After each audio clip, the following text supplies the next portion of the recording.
Some relationships come into your life for a moment and others stay for a season.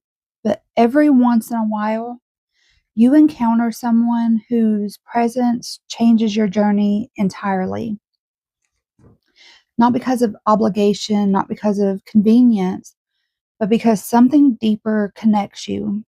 The story of Ruth and Naomi, it is about that kind of bond. In life, we meet many people.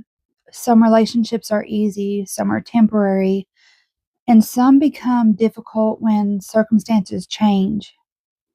When life becomes uncertain, many connections fade away, but every once in a while, there's someone who chooses to stay, someone who stands beside you not because they have to, but because their heart says they belong there.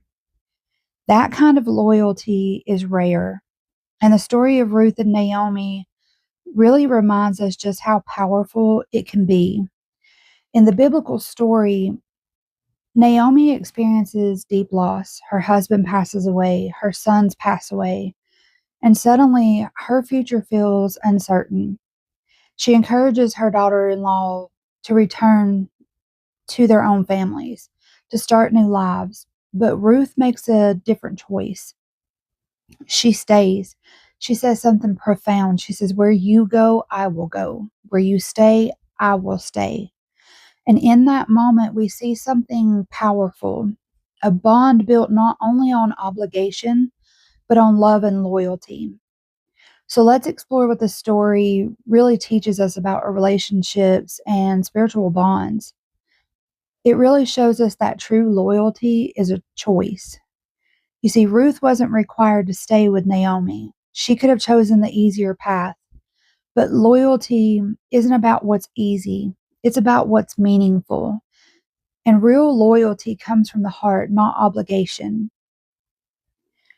Spiritual bonds are built through shared experience, and Ruth and Naomi walked through grief together, through uncertainty, through change.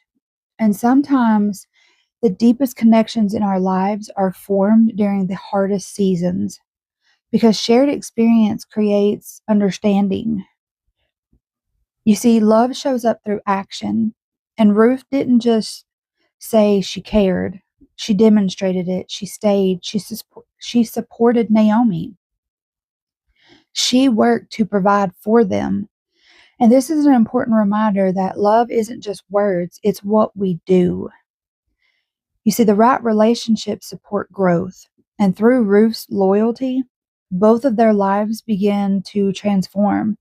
New opportunities appear, new blessings unfold, because healthy relationships don't hold you back, they support your growth.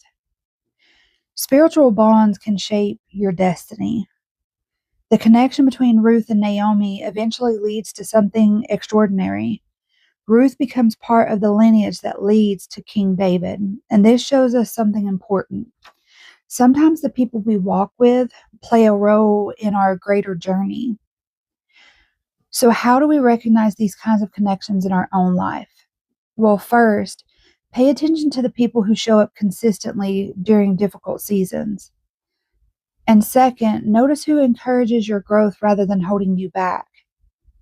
And third, but not lastly, be that kind of person for others. Because loyalty, love, and support are not just things that we receive, they're things we choose to give. So the story of Ruth and Naomi reminds us that some relationships are more than coincidence. They are connections that guide us, strengthen us, and walk with us through life's most difficult moments. And this part of the journey reminds us that we are not meant to walk alone. And the people who stay beside us through the hardest seasons often become part of our greatest blessings. So if this message resonated with you, if you're experiencing a relationship that has shaped your journey in a meaningful way, make sure you subscribe to the channel, because this channel, from connection to growth to ascension, we're walking it together. And I'll see you guys in the next video.